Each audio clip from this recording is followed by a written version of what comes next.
Il y a une chose qu'on mesure pour une fois bien plus en banlieue parisienne ou autour des petites villes que dans la campagne,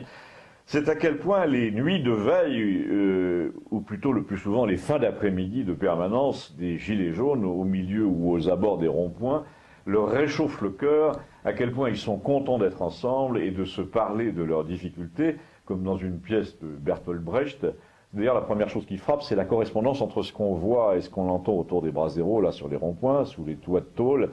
et le théâtre engagé, un peu navrant, un peu émouvant, des années 70, où les gens se découvraient une âme poétique, paysanne, pacifiste, ouvrière, messianique sur le Larzac, et, par exemple, quand ils se réunissaient à 40 autour d'un grand feu pour faire des collectifs, pour parler de leur lutte et pour prononcer des phrases creuses, bourrées de haut niveau 2, parce que c'était la grande expression à l'époque.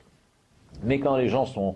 très abîmés par la vie comme ça, quand ils sont sincères, on a du mal à leur en vouloir pour tout ça, alors que parallèlement, on en veut au contraire terriblement à ces badernes septuagénaires ex-trotskistes de 68 qui sont devenus tous plus ou moins consultants sur BFM ou sur LCI, les Jean-Luc Manot, les Cohn-Bendit, les Romain Goupil, qui normalement, s'ils avaient gardé la faveur un peu généreuse de leur jeunesse, devraient aller boire un café bouillant avec les déclassés en colère, là, mais qui débarquent en fait dans les studios des chaînes du câble à 19h30, le cheveu teint, le sourcil noir, éventuellement la cravate impeccable, pour aller engueuler un gréviste quelconque qui lui cherche ses mots en lui disant « Qui t'es toi pour représenter le peuple, qui représentes-tu » etc. et en défendant Emmanuel Macron parce qu'il a pris soin, en arrivant au pouvoir, de ménager tous ces apparatchiks de la pensée de gauche, donc leur salaire, leurs privilèges, etc.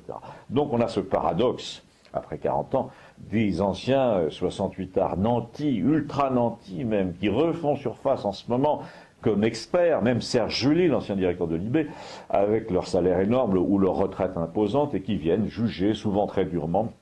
mettre en garde, menacer de pauvres gens tout cabossés par la vie qui font le succès du mouvement en ce moment. Et pour quelles raisons font-ils de ce mouvement un succès? Et là j'y reviens, Gustave qui les connaît bien et qu'on ne voit pas beaucoup ces jours-ci parce que justement il va parler avec eux à la sortie d'Albi ou de Montauban. Gustave, notre bouquiniste, me dit c'est quand même un mouvement qui n'est pas prêt de s'essouffler, contrairement à ce que pense la presse,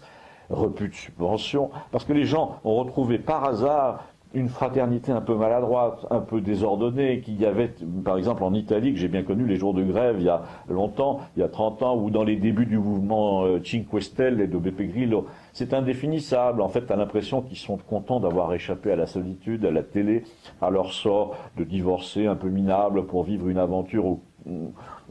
du cœur, une fraternité un peu biblique. Les gilets jaunes, c'est les catacombes de la solitude moderne. En fait, tous ces gens qui rentrent pas chez eux et qui préfèrent se les cailler, je commence à les connaître. Ils restent jusqu'à 11 heures en sortant de leur usine, ils mangent une saucisse au lieu de se planter devant leur télé, mais ensuite ils boivent du vin ensemble et c'est comme s'ils retrouvaient la famille qu'ils ont perdue ou qui ne voient que l'été, ou la parole en plus se libère, c'est comme une psychanalyse. En plus les télés, les radios viennent s'intéresser à eux, ce qui est toujours gratifiant. Mais apparemment, hélas, comme les jeunes journalistes qu'on leur envoie rentrent à la rédaction trop favorable à ce qu'ils viennent de voir et d'entendre, les rédacteurs en chef en rajoutent des tonnes dans le genre « ça s'essouffle, ça nuit à l'économie », etc. Et j'ai entendu 2 témoignages, me dit-il, de ces jeunes journalistes de radio qui m'ont dit « mais tout est coupé, c'est dégueulasse ». En fait, si j'ai bien compris, les 3/4 des gilets jaunes travaillent pendant la journée, ils viennent quand même le soir ou entre midi et 2, et c'est comme s'ils réveillaient là la France des bistrots dans des endroits où il n'y a plus aucun bistrot. Et là, j'avoue que j'ai remarqué moi aussi ça sur un rond-point en région parisienne,